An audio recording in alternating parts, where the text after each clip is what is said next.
Zap Crypto. Tous les jours, toute l'actu crypto au même endroit. Et pour me soutenir, abonne-toi et active la cloche pour ne pas manquer le prochain Zap Crypto. Bonsoir la cryptosphère. Comme d'habitude, on commence avec le Fear and Greed Index, actuellement à 10. Dans l'extrême peur, on continue de s'enfoncer un petit peu plus. Le Social Index, toujours bloqué à fond sur Up. Et le Market Order Flow qui vacille entre le neutral et l'achat modéré.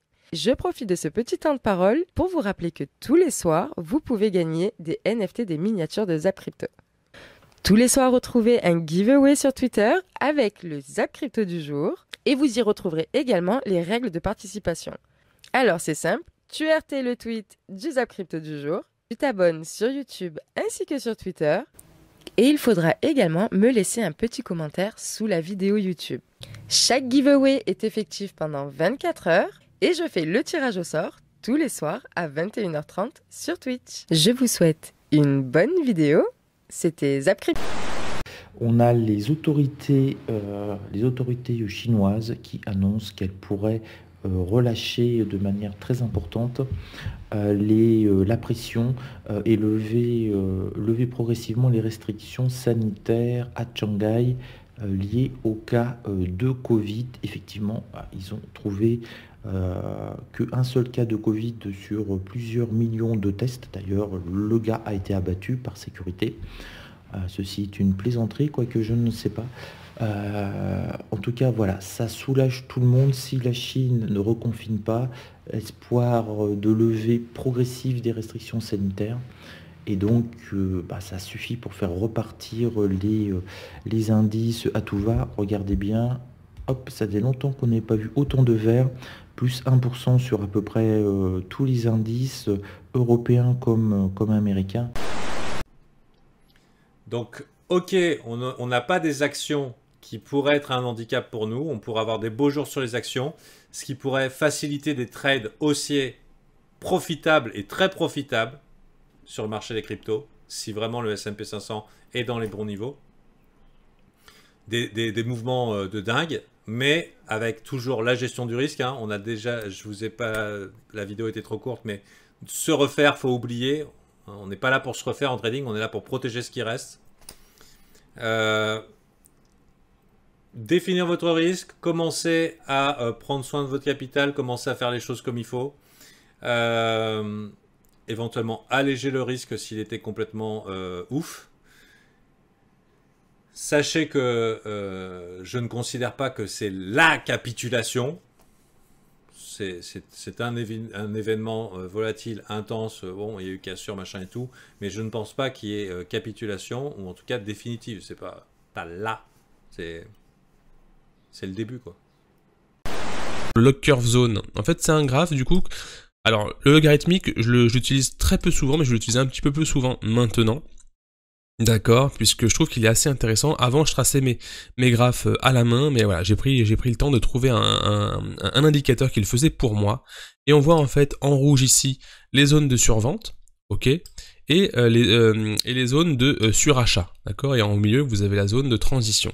Et en fait, on voit que cette bande est aplatie parce qu'en fait, on voit que d'année en année, on a justement les hauts de marché, les tops de marché qui sont toujours de plus en plus bas, d'accord, qui suivent pas une cyclicité linéaire, d'accord, on n'est pas comme ça linéaire, on est courbé tout simplement, on a une courbe sur la progression du Bitcoin, et vous voyez ce sorte de cycle comme ceci, ça c'est parce qu'en fait ça suit une cyclicité, un fondamental très important sur le Bitcoin, qui est qu'on a des halvings qui arrivent environ tous les 4 ans, on n'est pas sur des dates, on est plutôt sur des minages de blocs entre guillemets, et qui survient à peu près tous les 4 ans. Donc le dernier, si je me souviens bien, c'était en mai 2020, mai 2020 qui était par ici. Je vais tracer également celui de 2016, parce que comme je vous dis c'est tous les 4 ans, et genre je crois que c'était en juin celui-là, donc c'est juin, hop, par ici. Et le prochain, il arrivera, je pense, en 2024, si ça correspond toujours bien à la cyclicité, on arrivera vers ici 2024, vers début 2024 à peu près, voilà, ça va être janvier ou février 2024, en fonction du minage du bloc concerné, et on voit que cette cyclicité, voilà, on voit très bien ce qui se passe, c'est qu'au moment du halving, on est au niveau les plus bas, et qu'une fois que qu'on a le halving, bah en fait, la difficulté devient plus importante. On a la récompense en fait qui est divisée par 2. Et on voit justement ce type de cycle arriver. Donc moi, on voyait beaucoup. Et c'est vrai qu'on voyait vraiment, en fait, les événements se reproduire. Hein, on voyait vraiment ce cycle se reproduire. On n'a pas eu ce qu'on voulait. Donc est-ce que ça va venir maintenant et décaler en fait ce top? Ça, on le sait pas. Mais en fait, il faut vraiment surveiller cette cyclicité, puisque sur le Bitcoin, on est toujours sur un fondamental. On est toujours sur quelque chose en fait qui ne bouge pas. On n'est pas sur des algos, on n'est pas sur du Luna, on n'est pas sur des choses comme ça. Voilà, le Bitcoin, c'est le mastodonte. Incroyable! Ça monte. Non, bon. Oui, hein, ça monte. Et maintenant, on va un petit peu se situer par la situation. Alors, il est complètement logique, après une grosse chute, de se retrouver avec un rebond technique. Est-ce que c'est le bottom? Ça fait longtemps qu'on l'a pas regardé, tout simplement parce que lui il nous sert une fois tous les 4 ans. C'est l'indicateur qui nous donne les tops des bull run. Voilà. Donc quand la ligne verte croise, c'est le PCT. La ligne rouge, vous voyez, hop, ça nous donne quasiment le top. Ici, hop, le top. Le Bitcoin ici, lui, pour l'instant, il n'est pas encore dans cet état de « oui, j'ai bien tenu mon support ». Pour l'instant, oui, je le tiens bien. Donc là, je vais rechanger de chart, on va aller là-bas. Oui, pour l'instant, je tiens bien mon support. Et idéalement, une clôture au-dessus de 32 000, c'est encore mieux. Mais encore une fois, un support, c'est pas juste on l'a tenu, ça y est, on est sauvé, on retourne to the moon. Non, parce que très bien, on peut clôturer. Admettons, le Bitcoin, il clôture comme ça. Et puis la semaine d'après, il reclôture comme ça. Et la semaine d'après, il reclôture comme ça. Et dans 3 semaines, il enfonce définitivement le support. Là, on est bien d'accord que le support, il est cassé. Donc ça sert à rien de créer to the moon. Et j'ai peur, justement, que tout le monde s'enflamme, Twitter, YouTube, les réseaux sociaux, etc. Regardez en weekly, le Bitcoin, il a clôturé au-dessus de 32 000 $, on a tenu le support, ça y est, c'est bon, to the moon, blablabla. Non, ce qu'il va falloir derrière, c'est ok, on tient le support, on clôture dedans ou au-dessus, peu importe. On tient cette zone, extrêmement important.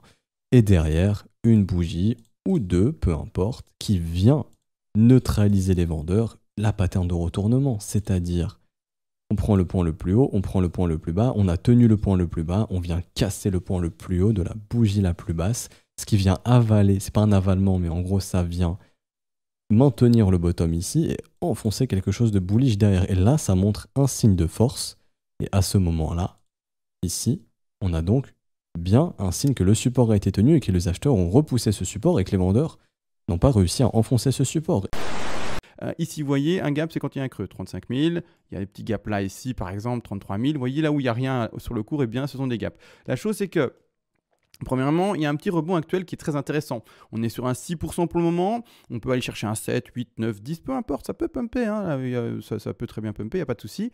Mais également, du coup, l'objectif du gap serait, si on met un peu les dessins, d'aller potentiellement, si le pump devait bien vraiment se confirmer, à aller chercher les 35 000 ici. D'accord ? Vous voyez, il y a un gap qui a été fait lors de la chute aux alentours des 35 000. Je rappelle, 34 500 et 35 000. Je rappelle, un gap a 8 chances sur 10 d'être comblé, d'accord ? Mais c'est à la fois la même chose pour le haut et c'est à la fois la même chose pour le bas, d'accord ? C'est-à-dire que quand on regarde plus bas, il y a ce fameux gap qu'on a été chercher, on est rentré dedans, mais l'objectif, c'est pas de juste rentrer dedans, d'accord ? C'est d'enfoncer et d'aller jusqu'au bout, d'accord ? C'est-à-dire ici, eh bien, d'aller chercher les 23 755 $, si j'arrive à lire correctement. Ici, je passe en délit pour le montrer, parce que ça ne se voit pas très bien, mais c'est bel et bien ça. Il y a bel eu un creux jusqu'aux 23 000. D'accord ? Vous voyez ici, le gap commence là, et le gap se termine ici, un peu plus bas, 23 008. Ça, c'est un gap complet. Malheureusement, d'accord ? Alors, malgré qu'il y ait un volume qui commence à être intéressant, on va essayer maintenant de le lire, de l'interpréter de manière objective par rapport au volume précédent, c'est-à-dire c'est les volumes qui sont passés sur les différents bull run et crash qu'il y a pu y avoir, et surtout finalement les crashs. Malgré tout, on reste 2 secondes sur les gaps. Le gap ici, on le voit.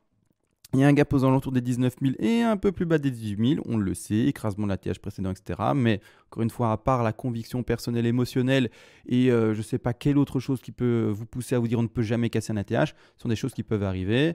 Ça a déjà été fait en année de 2011-2012, il me semble, si je ne me trompe pas de date. Donc les choses peuvent tout de même se passer. D'accord ? Donc Si vous dites non, c'est que vous lisez l'avenir, que vous avez une boule magique, que vous êtes Madame Irma, et en fait là, du coup, il faut aller voir un psy, voire aller dans un hôpital spécialisé, hein, je suis désolé de le dire, parce que personne ne sait, pas moi, pas vous, et personne ne le sait. Il faut juste avoir la maturité de dire, on ne sait pas. Pas de mur baissier ici à la hausse, donc on peut monter tranquillement. Cependant, pas de mur baissier à la baisse non plus. On avait un blocage ici vers les 40 000 et depuis on est descendu. Le blocage commence doucement mais sûrement à partir. Il y a un truc que je trouve un peu étrange, c'est que les planctons ici achètent entre 1000 et 10 000. Ils sont totalement en train de FOMO, alors que les whales n'achètent pas. C'est très étrange. Très étrange. Normalement c'est l'inverse, là le sentiment il est totalement baissier. Quand ça pump, c'est les whales plutôt qui achètent ou qui rechargent en bas et après ils commencent à vendre quand ça monte. Là, les planctons achètent de plus en plus, c'est très très étrange selon moi. On est passé de 25 000 ou 26 000 à 30 000, donc ça fait un joli pourcentage depuis hier, et les whales n'ont rien acheté ici selon ce graphe. Pour l'instant, peu importe ce qui s'est passé, les whales sont un peu dans le déni parce qu'ils ont raté ici ce gros pump depuis hier. On a ici le graphe historique des profits et des pertes. Les verts, c'est les profits, les rouges ou les oranges ici, c'est les pertes. Quand ça se croise, en général, c'est là qu'il y a autant de profits que de pertes, et pour l'instant... on n'est pas encore croisé, on s'approche mais on n'est pas encore croisé. Donc pour l'instant il y a toujours plus de profits que de pertes dans le marché. Et en général quand ça se retourne, les vrais bottoms c'est en général, historiquement en tout cas quand les deux se croisent, on s'approche énormément d'un bottom. Voilà, ici c'était un bottom en 2018, ouais 2018 ici. Ensuite crash Covid, ensuite ici c'était en 2015. Plutôt pas mal, 4 backtests réussis. Donc c'est plutôt bon comme indicateur. Et en tout cas selon lui on n'est pas encore exactement sur le bottom vu qu'ici on s'approche mais ça se touche pas encore. On passe à la partie Ethereum, où l'on voit qu'après une tentative de retournement haussier, le prix connaît une chute de plus de 40%. Je continue donc l'analyse en marquant les prochains niveaux que le prix peut atteindre. Le premier élément que je note est que le marché trouve résistance et rejette à la suite du comblement du gap, situé au milieu du range, entre les 3300 et 3500 $. On voit aussi que le marché a provoqué un piège haussier en incitant les acheteurs à entrer en position au-dessus du gap, comme le montre la clôture et la rejection sous forme de mèche, et qui a entraîné une chute de plus de 35%. Et pour appuyer le scénario vendeur, je remarque que le marché est dans une phase de contraction depuis presque un an et que les vendeurs doivent valider la formation d'un V-top afin de purger le bas du range. On note aussi qu'après la manipulation du haut du range sous forme de raid, l'Ethereum a connu une violente chute de plus de 55%. Ensuite, lorsque l'on se penche sur la bougie de mai, on voit la forte dévaluation du prix de plus de 25%, ce qui indique que les vendeurs se manifestent et entrent sur le marché. L'objectif des baissiers est de maintenir leur momentum afin de purger la prochaine liquidité externe, qui est le bas du range, donc à 1700 $. Pour finir, je marque le trou de liquidité entre les 1300 et 400 $, qui sert de confluence avec le bas du range pour un scénario vendeur. On est en monthly, donc là c'est du très très long terme, ok? Donc une bougie est égale un mois. D'accord? Donc là, juste sur ce graphique, sur ce mouvement, il y a déjà plus de 2 ans, même 2 ans et demi, si on prend les extrémités. Ok? Donc là, ce qu'on voit, c'est qu'on avait un support. Donc là, on ne le voit pas très bien en monthly, mais en weekly, on le voit bien. À chaque fois, on revenait dedans et on se faisait rejeter. Ok? Donc celui-là, il est mort. Il est complètement foutu. Ok? Donc on peut l'enlever. Hop. Ensuite, sur le Nasdaq, même chose. Ok? En plus, il était pile sur les 0,382, donc on peut l'enlever. Et on va enregistrer. Hop, je vais bien le remettre comme ceci. Ensuite, du coup, niveau analyse. Alors là, c'est très très simple. Ici, sur le S&P 500, donc c'est le grand patron, on voit qu'on est pas loin des 0,382 de Fibonacci. Du coup, au 3802 points, comme je vous l'ai montré à plusieurs reprises. Et à chaque fois, je vous dis la même chose. Si on retourne dessus, c'est OK pour moi. Le tout, c'est qu'il faut juste réussir à poser un bottom et repartir. D'accord ? Mais si on n'arrive pas à le tenir, donc là c'est direction RLZ, et là c'est bear market sur les marchés financiers, donc on revient dans quelques années. Ok ? Là on parle pas de 1 an, 2 ans, on parle de beaucoup plus. Donc ça peut être un vrai carnage. Donc oui, c'est hyper négatif ce que je dis, mais je suis bien obligé, comme vous le savez, je suis toujours honnête avec vous. Donc là, c'est pareil sur le Nasdaq, mais bon, le Nasdaq, dites-vous que c'est comme si c'était l'Ethereum du Bitcoin, et donc là, les 0,382 plutôt ont été brisés, et on est en train de se diriger très très très rapidement et très fortement dans la zone de rechargement entre les 8798 points et les 10 501 points. Ok ? Donc là, c'est grosse crise, hein, les gars, et grosse tendance baissière, bien évidemment. Par contre, encore une fois, je vais bien dézoomer. Hop. Voilà. Ensuite, ici, je vais faire la même chose. Je vais bien dézoomer. Voilà. Ah oui, et pour les plus patients ou les gens qui ne connaissent pas ma chaîne YouTube, déjà, bon, bienvenue pour les nouveaux. Par rapport au titre et à la miniature, je vous réponds déjà non. Je voudrais vous parler maintenant de Tether. Tether qui a subi une attaque baissière également, c'est-à-dire que après l'UST, on a eu l'USDT qui a subi une baisse de 5%. C'est pas du tout le même mécanisme sur Tether que sur Luna. Tether a une capitalisation qui est plus importante et c'est pas du tout le même mécanisme. Là, ce qu'il y a dû, en fait, il y a une attaque sur Tether sur la blockchain Ethereum. Du coup, Tether a pris 1 milliard sur la blockchain Tron, est venu la bouger sur la blockchain Ethereum et du coup, ça a fait remonter le prix. Pourquoi autant d'attaques sur les stablecoins? Tout simplement pour FUD, pour que les gens vendent leurs cryptos et non seulement vendent leurs cryptos, mais en plus sortent littéralement du marché, ne restent pas ici sur les exchanges et empochent leurs profits, payent leurs taxes, etc. Qui est à l'origine de ces attaques? Vous pouvez avoir potentiellement plusieurs types de personnes. Vous pouvez avoir tout simplement quelques baleines qui ont vraiment l'argent pour faire bouger le prix. Vous pouvez avoir des gens qui sont, et là j'ai envie de vous dire où est l'argent? L'argent il est tout simplement parti ici, l'argent il est parti où? L'argent qui était sur Tether, il est parti sur USDC, je vous le donne dans le mille, et j'ai fait partie des gens d'ailleurs qui se sont dit moi je vais bouger une partie de mes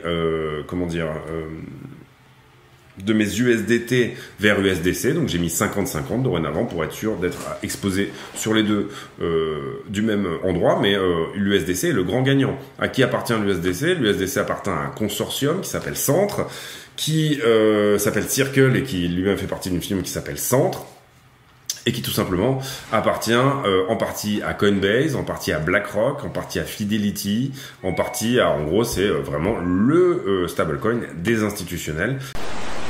Je vais vous avouer quelque chose, mais c'est du bon sens. Les échangeurs, notamment Binance, Coinbase, Bybit, etc., savent exactement comment vous êtes positionné, sur quel levier vous êtes positionné, quelle est la partie de votre capital que vous avez actuellement investi, quelle est la fréquence de vos virements bancaires tous les mois, toutes les semaines, tous les 6 mois, etc., que vous mettez sur vos wallets. Donc tout ça, ils le savent. Dès lors, il est extrêmement facile pour eux, par le biais des market makers, etc., de vous exploser, de nous exploser. C'est extrêmement facile pour eux. Toutes ces datas, ils les ont. Alors, je vais être honnête avec vous, on ne joue pas sur le même pied d'égalité. Leur objectif est extrêmement clair. Qu'on le veuille ou qu'on ne le veuille pas, exécuter un maximum d'ordres et faire gagner un minimum de personnes. C'est difficile. Maintenant, ils jouent avec les bitcoins qu'ils ont à leur disposition. Les contrats futurs, tous les marchés dérivés, etc., qui permettent en fait de créer une forme de volatilité, d'avoir des mouvements de marché, des volatilités de marché sans précédent, etc. C'est une chose. Bitcoin, au fond, ne représente qu'une partie, toute petite partie visible, entre guillemets, de l'iceberg, de ce qu'il pourrait potentiellement devenir. Ça, c'est une chose.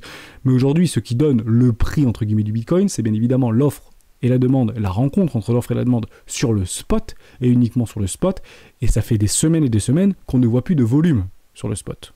On en a vu là ces derniers jours, évidemment, mais c'était plutôt du sell, de la panic sell. Donc, je résume, je ne vais pas me faire l'avocat du diable, j'ai envie d'accuser personne, mais techniquement, ils ont toutes les datas, toutes sans exception. Ils veulent pas nous faire mal, ils veulent gagner de l'argent. Et ils ne feront pas gagner tout le monde. Je vous prends un exemple très simple. Vous êtes milliardaire. Un échangeur est milliardaire aujourd'hui. La plupart des échangeurs ou les plus gros échangeurs sont milliardaires. Partez du principe que votre objectif à vous, c'est d'acheter le moins cher possible dans le but de le revendre le plus cher possible. On sait très bien que Coinbase a plus de 5000 bitcoins aujourd'hui en portefeuille, voire bien plus aujourd'hui. On le sait très bien que Bittrex a pas loin de 10 000, 15 000 ou même 35 000 bitcoins dans leur caisse, etc.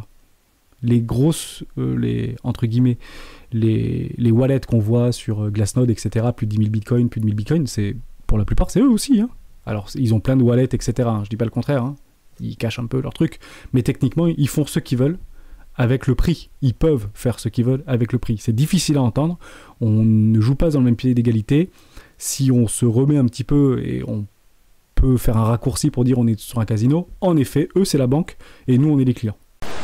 Parce que cette panique a profité notamment donc à Janet Yellen, qui a pas raté l'occasion de taper une nouvelle fois sur les stablecoins. Pour rappel, Janet Yellen, c'est la secrétaire au Trésor des États-Unis, mais également l'ancienne présidente de la Réserve fédérale américaine. Et à peine quelques heures après le gros drame qui a survenu donc autour de Terra Luna et de son stablecoin, elle a directement déclaré un stablecoin connu sous le nom de Terra USD a connu un bank run et a perdu de sa valeur. Je pense que l'UST illustre bien le fait qu'il s'agit d'un type de produit, donc les stablecoins, qui se développe rapidement et qu'il existe des risques croissants pour la stabilité financière et que nous avons besoin donc d'un cadre réglementaire approprié. Et heureusement, on a d'autres sénateurs comme le républicain Pat Toomey qui a lui-même investi dans le Bitcoin ainsi que dans l'Ethereum, qui a tenu à différencier les stablecoins algorithmiques comme l'UST des autres stablecoins qui sont adossés à de réelles valeurs comme l'USDT ou encore l'USDC. Et donc cet événement a conforté les États-Unis à continuer leur politique contre les stablecoins. Je rappelle également qu'à l'heure actuelle, 9 banques centrales sur 10 réfléchissent à lancer leur propre monnaie numérique. Pour les plus connus, on retrouve bien sûr le Yuan numérique qui a déjà été lancé, mais également le dollar numérique ainsi que l'euro numérique qui sont actuellement en cours de développement. Et à titre personnel, je pense que ce qui dérange beaucoup vis-à-vis donc des stablecoins algorithmiques comme l'UST, tout simplement le fait qu'ils ne sont pas adossés directement sur le dollar, mais plutôt donc sur un système avec un algorithme ainsi que sur d'autres crypto-monnaies. Et donc si jamais des fonds trop importants étaient investis dans ce genre de stablecoin, ça pourrait mettre à mal des monnaies fiduciaires et notamment le dollar. Ici, donc ça c'est un tweet de Sani Anthony, retweeté par CryptoFuture, retweeté par moi. En fait, il donne donc les pourcentages de baisse sur la plupart des cryptos. Et on voit donc depuis leur atterrage à ce jour, bear market pour toi. Et c'est vrai qu'on le dit souvent que passer 80% sur les alts, là on se dit ok c'est bon, on est en bear market. Et c'est pour ça qu'il a mis tous ces chiffres et merci à toi mec. Du coup donc regardez, c'est juste n'importe quoi. EGLD moins 85%, Solana moins 82%, FTM moins 93%, Luna, bon ben voilà on n'en parle même pas, Matic 77%, Avax 83, Theta 93, Sandbox, je crois que c'est Sandbox 87, Engine plutôt 86, 87, US 85, BTC 59 et ETH 56. Donc là, c'est vraiment des chiffres de panique totale, de capitulation, de crack. C'est un crack tout simplement. Donc du coup, voilà, c'est peut-être aussi un signal que ça sera un bottom. Voilà, il y a eu un FUD sur Coinbase dans la tourmente, etc. Est-ce que vraiment les cryptos de ses clients sont en jeu, etc. En fait, ce qui s'est passé, c'est que Coinbase a affiché des mauvais résultats. Bon, bah ça, on s'en doutait. Hein, sur le trimestre, Coinbase, c'est plutôt de l'achat au spot. Il y a assez peu de dérivés, donc on savait qu'ils n'avaient pas fait des niveaux folichons. Et ici, en fait... on nous ressort un rapport trimestriel qu'ils ont déposé auprès de la SEC, comme quoi ils ont, comme quoi en fait les créanciers pourraient ne pas être payés en cas de faillite, et c'est tout à fait normal. C'est un petit peu comme une banque, c'est ce que font en fait toutes les banques ils sont obligés de déposer auprès de la SEC ce type de document qui dit que bah oui, les créanciers ne seraient pas forcément garantis en cas de faillite, et c'est ce que font globalement pas mal de banques également. Elles pratiquent elles aussi le fractionnement. Et tout ça pour en revenir à l'idée que, bon, alors bien sûr Coinbase a fait un démenti, etc. Bon, ça c'est normal, hein, ils veulent pas que le prix de leur action dégringole. Et il dit, nous ne risquons aucun risque de faillite, etc. Mais cependant, ce que je dis souvent, si c'est pas vos clés, c'est pas vos bitcoins. Donc du coup, ne laissez pas vos investissements long terme sur les exchanges, mettez-les sur un MetaMask, encore mieux un Ledger, voilà. Mais ne laissez pas, s'il vous plaît, vos bitcoins sur des plateformes. Ces plateformes peuvent faire faillite. C'est pas du tout l'idée du bitcoin. L'idée du bitcoin, c'est que vous ayez votre ledger, votre phrase secrète, tout ce qui va bien, et que ça soit réellement vos bitcoins et vos cryptos. D'abord, j'ai envie de faire un petit point sur qu'est-ce qu'une stablecoin algorithmique et qu'est-ce qu'une stablecoin collatéralisée. Globalement, une stablecoin algorithmique est une stablecoin qui fonctionne, qui reste à 1$ grâce à un algorithme et qui va pas forcément avoir une réserve d'actifs tangible entre guillemets pour backer sa stablecoin, et donc en fait elle va assurer son peg, c'est-à-dire qu'elle reste à 1$ grâce à un algorithme. Une stablecoin collatéralisée quant à elle va avoir donc du collatéral, c'est-à-dire une réserve qui garantit la valeur de ce qu'elle émet, la valeur de son dollar, de sa stablecoin. Par exemple, l'USDC va avoir pour chaque dollar, chaque USDC en circulation sur la blockchain ou sur les échangeurs, $1 en banque américaine directement directement. Donc on peut dire que c'est le type de stablecoin le plus sûr. Sinon vous avez aussi des stablecoins comme le DAI ou le MAI qui eux vont être surcollatéralisés en crypto-monnaie, et donc en fait pour chaque dollar en circulation sur la blockchain, on va avoir par exemple 1,5 $ de valeur en crypto, en Bitcoin ou en Ethereum, 2 $ de valeur en Bitcoin ou en Ethereum. Je ne connais pas le facteur exact, mais vous avez l'idée. Ici, dans notre cas de l'UST est une stablecoin algorithmique. Et donc, à partir de là, c'est un algorithme qui est censé réguler son peg, c'est-à-dire réguler qu'elle reste bien à 1 $.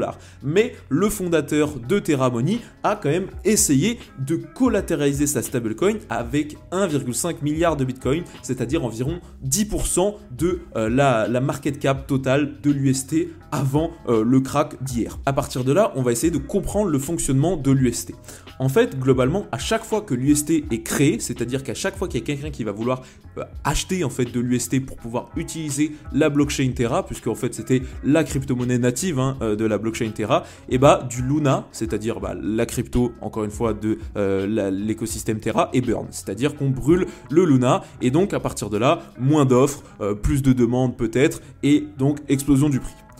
Globalement, pourquoi le prix a explosé ces derniers mois? Tout simplement parce que la demande pour l'UST était forte, parce que Encore, donc la plateforme, le protocole Encore, assurait 20% de rendement sur ces UST, donc ces dollars, et donc voilà, c'est un rendement qui est très intéressant. La demande en UST a explosé. MicroStrategy et Tesla qui sont en perte sur leur investissement de base. En effet, du côté de Tesla, ils avaient acheté pour 1,5 milliard de dollars en Bitcoin à un prix moyen de 31 620 $. Et du côté de MicroStrategy, ils ont acheté 129 218 Bitcoin depuis août 2020 pour un prix moyen d'achat à 30 200 $. Et je précise que l'entreprise a financé une partie de ces achats avec des prêts qui, une fois cumulés, s'élèvent à 2 milliards de dollars.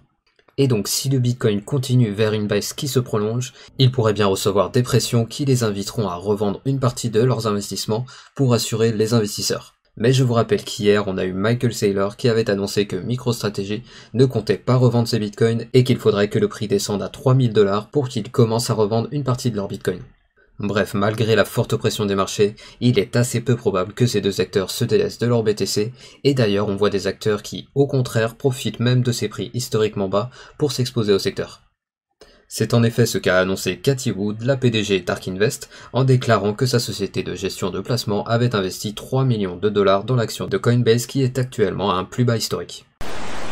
Le 26 avril 2022, la RCA, la République de Centrafrique, a validé une loi pour donner un statut légal au Bitcoin. En réalité, la situation n'est pas très claire. Le projet de loi que j'ai vu parlait de crypto-monnaies dans leur ensemble, tandis que le communiqué officiel du président oriente le projet vers l'invention de Satoshi Nakamoto. Bref, tout cela est encore très frais, et malgré cette ambiguïté, on ne peut que saluer cette décision de la part de la RCA.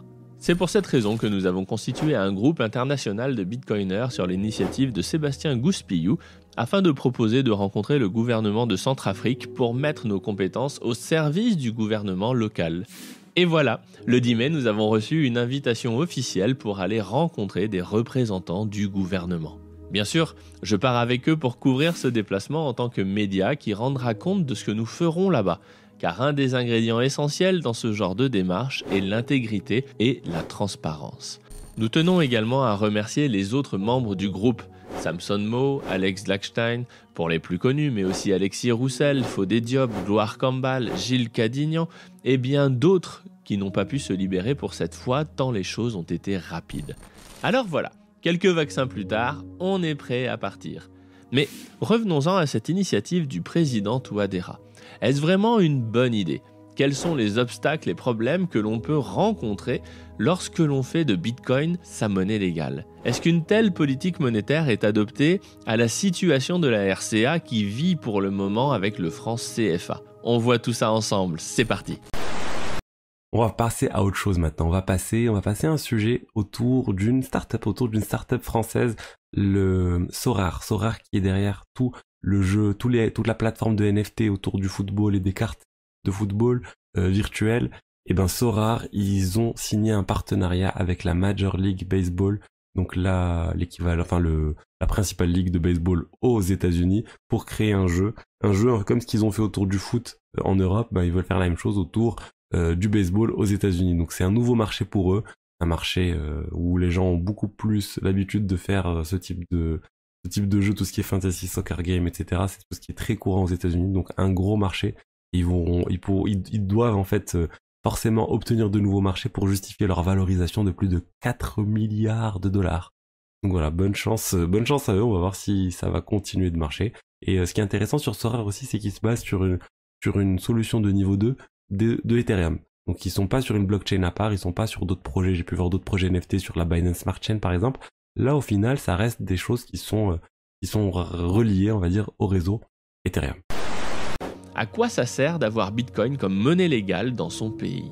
Le premier avantage évident pour un pays comme la RCA, c'est la bancarisation. Faire de Bitcoin une monnaie légale permet à tous les habitants de s'échanger des Bitcoins sans friction fiscale. Bitcoin en tant que protocole se chargera de faire disparaître les frictions techniques liées à l'ouverture de comptes et à l'usage. Fondamentalement, disposer d'un moyen de stocker de la valeur, comme un compte en banque ou une adresse Bitcoin, permet de se projeter dans le futur. Je ne connais pas la RCA, mais j'ai vu le Salvador. Pour faire simple, prenons l'exemple du vendeur de pastèques. Au Salvador, beaucoup de personnes ont des stands de vente de pastèques au bord de la route pour gagner leur vie. Eh bien, si vous êtes vendeur de pastèques au Salvador, que faites-vous de votre argent à la fin de la journée ? Vous avez des pièces et des billets, et conserver cet argent en cash est clairement un risque. Donc, le réflexe est de le dépenser régulièrement car l'accumulation vous met en danger. Bitcoin vous permet de stocker votre argent sans que cela se voie et sans que l'on puisse facilement vous le voler. C'est juste un pas incroyable car en tant que vendeur de pastèques, vous venez d'avoir accès à l'épargne. Le problème est que le cours du Bitcoin est très volatile, tout le monde l'aura remarqué. Donc épargner en Bitcoin, c'est très bien pour les riches qui peuvent se permettre de se constituer une épargne de long terme, mais c'est un réel danger pour un petit commerçant qui tient une trésorerie à la semaine. Dit de façon triviale, si Bitcoin perd 20% dans la nuit, comme c'est déjà arrivé régulièrement, et que vous allez faire vos courses le lendemain, eh bien vous mangez 20% de moins cette semaine. C'est quand même un problème majeur. C'est pour cela que le Salvador a créé le Chivo Wallet, et même s'il a des défauts, son principal avantage est de proposer une passerelle simple entre Bitcoin et le dollar. On peut critiquer techniquement Chivo autant que l'on veut, mais il faut comprendre que cette fonctionnalité entre Bitcoin et un stablecoin dollar est une nécessité vitale. Donc si vous êtes un maximaliste qui ne jure que par Bitcoin, sachez que les vendeurs de pastèques au Salvador n'ont pas les mêmes problèmes que nous. Et alors que le président du Salvador, Nayib Bukele, vient d'annoncer avoir acheté 500 bitcoins supplémentaires pour son pays à une moyenne de 30 700 $ environ par bitcoin, les économistes du pays semblent très inquiets. En effet, il faut dire que le Salvador doit rembourser plus de 800 millions de dollars de dettes d'ici janvier 2023. Et forcément, si le prix du bitcoin continue à baisser, il y a fort à parier que le pays ne pourra pas rembourser sa dette. Pour rappel, depuis que le pays a reconnu comme monnaie légale le bitcoin, le président du Salvador ne cesse de racheter des bitcoins et d'accumuler en espérant pouvoir rembourser sa dette de cette façon. Et c'est donc tout naturellement qu'il a racheté la chute de ces derniers jours pour un montant de 15 millions de dollars environ. Partons maintenant en Allemagne où le ministère fédéral des Finances a publié un document qui vise à encadrer les gains en crypto. Et le moins qu'on puisse dire, c'est que le pays confirme encore une fois son intérêt pour les crypto-monnaies, car désormais les particuliers seront exonérés d'impôts sur les gains qui proviennent de cryptos qui sont détenus depuis plus d'1 an. Et cela englobe les prises de profit et également les revenus de stacking ainsi que le lending. À savoir qu'auparavant, cette règle existait déjà dans le pays, mais il fallait détenir ces cryptos pendant 10 ans pour être exonéré d'impôts, et étant donné que l'écrasante majorité des utilisateurs de cryptos sont arrivés il y a moins de 10 ans, il ne devait pas y avoir grand monde à profiter de cette exonération. Donc ici on voit que l'Allemagne continue de montrer des signes d'ouverture au secteur crypto, car je vous rappelle que le mois dernier on a eu la Commerzbank, la deuxième plus grosse banque du pays, à effectuer une demande de licence pour proposer des services crypto, et je vous rappelle également que l'Allemagne est en deuxième position au niveau mondial en termes de nœuds Bitcoin détenus, avec 9% du total des nœuds du réseau Bitcoin. Bref, des exemples comme ça, il y en a beaucoup, et donc vous l'avez compris, l'Allemagne est en train de mettre en place des conditions favorables à l'adoption des crypto-monnaies pour attirer un maximum d'acteurs européens sur leur sol, afin que leur économie profite de la croissance à venir sur ce secteur. Alors, ce zap t'a plu ? Dis-moi en commentaire quelle est l'actu qui t'a le plus intéressé. Et si tu as manqué les actus d'hier, retrouve juste ici le zap crypto de la veille.